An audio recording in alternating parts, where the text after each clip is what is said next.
Assalamualaikum murid-murid. Selamat pagi semua. Apa khabar semua orang pagi ini? Cikgu harap semua orang sihat, ceria dan bersemangat untuk meneruskan pembelajaran kita dalam subjek Bahasa Melayu. Okey murid-murid, hari ini hari apa? Hari ini hari Selasa, 23 hari bulan Februari 2021. Baik, hari ini kita nak mengulang kaji tentang ayat majmuk.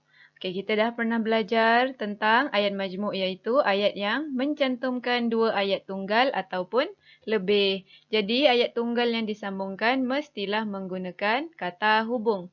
Murid-murid ingat lagi tak apa dia contoh-contoh kata hubung? Jom kita tengok sama-sama. Ini dia contoh-contoh kata hubung yang kita boleh gunakan untuk mencantumkan ayat tunggal menjadi ayat majmuk. Okey, yang pertama kita ada dan, atau, yang, sambil, supaya, untuk. Ada juga kita boleh gunakan tetapi, lalu dan sebagainya. Okey, sekarang kita nak tengok macam mana kita nak buat ayat majmuk. Apa dia cara yang betul untuk membuat ayat majmuk? Okey, ini dia caranya. Ayat tunggal yang pertama, tambah kata hubung, ditambah dengan ayat tunggal yang kedua, dia akan menjadi ayat majmuk. Jadi, dia mesti ada dua ayat tunggal ataupun lebih dan dicantumkan menggunakan kata hubung yang tadi kita dah tengok sama-sama. Okey, ini dia contohnya. Cuba murid-murid tengok ayat tunggal yang pertama ada ayat kakak suka makan kek. Ayat tunggal yang kedua, adik suka makan kek. Okey, kata hubung yang kita akan gunakan ialah, yang sesuai digunakan ialah perkataan dan. Okey, jadi bila tulis ayatnya, kalau murid-murid tulis macam ni, kakak suka makan kek dan adik suka makan kek. Ini ialah salah. Sebab apa? Sebab kalau kita nak buat ayat majmuk, kita tak perlu ulang lagi perkataan yang sama. Okey, contohnya, ayat yang betul ialah kakak dan adik suka makan kek. Sebab apa?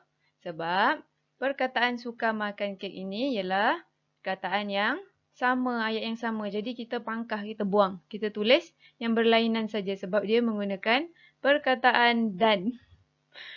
Okey, ini dia ayat yang betul. Kakak dan adik suka makan kek. Okey, sekarang kita akan tengok tajuk yang kedua. Ayat tunggal 1. Izzah bermain anak patung. Ayat tunggal yang kedua. Hana bermain anak patung. Cuba murid-murid tengok di sini. Apa dia ayat yang sama? Ya, betul. Bermain anak patung. Jadi, kata hubung yang sesuai kita akan gunakan perkataan dan. Macam mana kita nak buat ayat yang betul? Izzah dan Hana bermain anak patung. Kita buang ayat yang sama.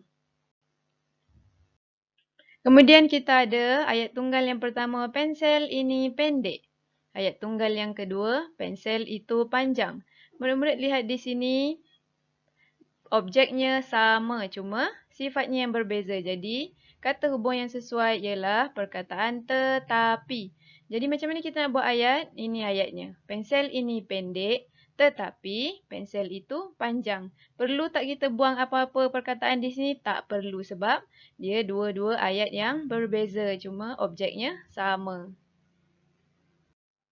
Baik, sekarang kita tengok contoh yang lain pula. Macam mana kalau orangnya sama tapi perbuatannya berbeza?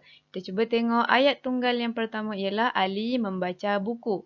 Ayat tunggal yang kedua, Ali mendengar lagu. Orang yang sama tapi dia membuat sesuatu perkara yang berbeza. Jadi kita gunakan kata hubung sambil. Maksudnya dia membaca buku sambil mendengar lagu. Jadi ayatnya macam mana ayat majmuknya? Ali membaca buku sambil mendengar lagu. Okey, bolehkah kita buat Ali membaca buku dan Ali mendengar lagu? Tak boleh, itu salah. Ayat yang betul ialah Ali membaca buku sambil mendengar lagu. Ni, sebab Ali ialah orang yang sama, kita potong perkataan Ali yang kedua. Kita gunakan satu sahaja. Perbuatannya ada dua, jadi kita gunakan perkataan yang sesuai sambil. Seterusnya kita ada contoh kalau dia ayat tanya. Contohnya, adik suka aiskrim, adik suka kek. Dia ada dua soalan. Jadi kita nak guna apa? Kita guna kata hubung atau. Dia tentang pilihan. Dia nak tanya adik dia suka yang mana.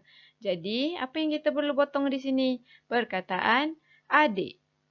Adik suka sebab dua-duanya sama. Jadi ayatnya satu saja. Ayat majmuknya berbunyi, adik suka aiskrim atau kek? Dia tanya. Tanda soal ni maksudnya ayat tanya. Jadi kita gunakan kata hubung atau. Baik, sekarang kita tengok contoh yang seterusnya. Ayat tunggal yang pertama, Hazim suka bermain basikal. Kemudian ayat tunggal yang kedua, Husin suka bermain bola. Okey, murid-murid tengok di sini ada dua orang yang berbeza dan perbuatannya juga berbeza. Mereka suka bermain benda yang berbeza. Jadi, kata hubung yang sesuai ialah tetapi. Ayat majmuknya berbunyi, Hazim suka bermain basikal, tetapi Husin suka bermain bola. Okey, gunakan kata hubung tetapi. Okey, murid-murid. Jadi, kena ingat selalu cara-cara membina ayat majmuk. Tidak perlu ulang perkataan yang sama. Tak perlu ulang dua kali.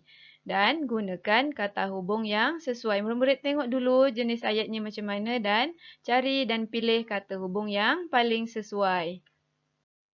Okey, sampai di sini dulu kelas kita untuk hari ini murid-murid. Terima kasih semua. InsyaAllah kita berjumpa lagi dalam kelas yang berikutnya. Jaga diri, jaga kebersihan dan jaga keselamatan selalu. Terima kasih semua. Assalamualaikum warahmatullahi wabarakatuh.